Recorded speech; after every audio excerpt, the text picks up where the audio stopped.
Hello everyone दोस्तों, मैं अरुण शर्मा। आप देख रहे हैं द सोच। दोस्तों, स्टूडियो में बात करने वाले हैं बीजेपी की सबसे फायर ब्रांड नेता और टीवी एक्ट्रेस स्मृति ईरानी के बारे में कि जैसे ही बीजेपी में उनके अच्छे दिन आए थे वैसे ही बीजेपी से उनके अच्छे दिन जा चुके हैं और स्मृति ईरानी का इस टाइम मीडिया में हल्ला बोल है कि शायद वो टीवी पे वापसी कर सकती हैं। अब इस बात की पुष्टि करनी जारी है, पर फिलहाल बयान जारी हो चुका है। दोस्तों, अगर आप चैनल पहली बार हैं, जुड़ सकते हैं सारी वीडियो को देखने के लिए। दोस्तों, बात करते हैं बीजेपी की फायर ब्रांड नेता जिन्होंने बीजेपी में राहुल गांधी को हराकर बीजेपी के सबसे बड़े पायदान पे अपना नंबर बनाया और राहुल गांधी को हराकर उन्होंने बीजेपी में तीसरे नंबर की कुर्सी हासिल की। बीजेपी में सबसे बड़े बड़े मंत्रालय उनको दे दिए गए और बीजेपी में सबसे फायर ब्रांड नेता के रूप में जानी जाती थी।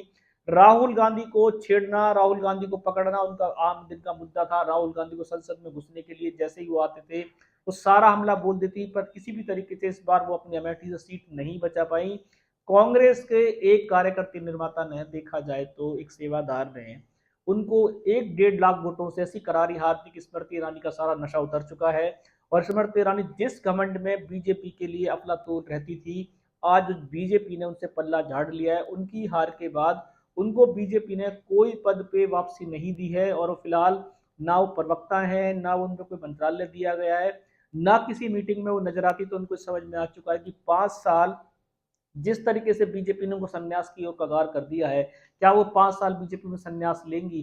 क्योंकि वो ऐसी नेता नहीं है। जब से वो बीजेपी में आई थी तो उन्होंने शायद कभी घाटे का सौदा नहीं किया था।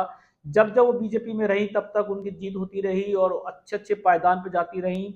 बीजेपी के अच्छे अच्छे मंत्रालय उनको मिलते रहे, पर उनका समय ऐसा आया कि एक हार ने जिस तरीके से उनको बीजेपी में धूली चटा दी और बीजेपी के सारे मंत्रालयों से छीन लिए गए।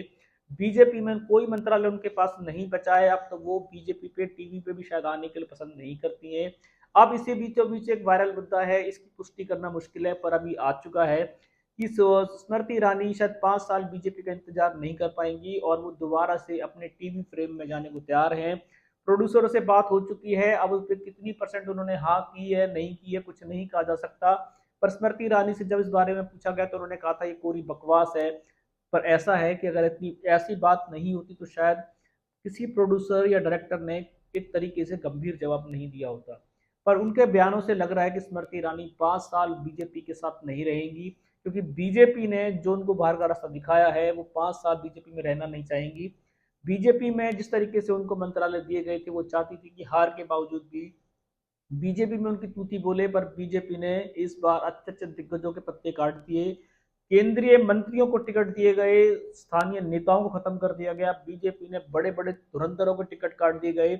इसमें स्मृति ईरानी को तो फिर भी टिकट मिल गया था, पर जिस तरीके से बीजेपी अमेठी की हार को बुला नहीं पाई है उसके चलते स्मृति ईरानी का बीजेपी में बहुत बुरा हाल हुआ है। अब वो 5 साल भले अपनी मर्जी से रहना चाहें या कोई भाषण देती रहना चाहें, बीजेपी उनको स्वागत करेगी। पर बीजेपी को मंत्रालय दे दे ऐसा हो नहीं पाएगा और बीजेपी के साथ वो 5 साल कैसे काटेंगे तो खुद जानती है। पर जो आवाज उठी है, क्योंकि वो टीवी एक्ट्रेस रही हैं और बीजेपी के बहुत से नेता हैं जैसे कंगना रनौत है, ऐसे नेता हैं जिन्होंने अभी दोनों चीजों पे पांव रखा हुआ है, वो एक्ट्रेस भी हैं, नेता भी हैं। तो अगर स्मृति ईरानी इस पायदान पे दोबारा आ जाती है तो बीजेपी को क्या बुराई लगेगी?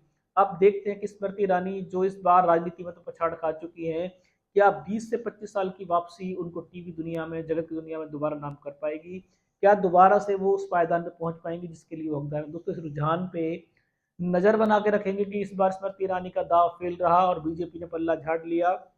अब वो 5 साल क्या टीवी पे नजर आने वाली है और क्या वो बीजेपी की किसी मंत्रालय का वेट करेंगी? कोई सटीक विश्लेषणों का समय से पहले बताएंगे। अगर आप चैनल पहली बार जुड़ सकते हैं सारी वीडियो को देख लें। दोस्तों, मैं अरुण शर्मा मिलूंगा नई सोच के साथ। अपना ध्यान रखें।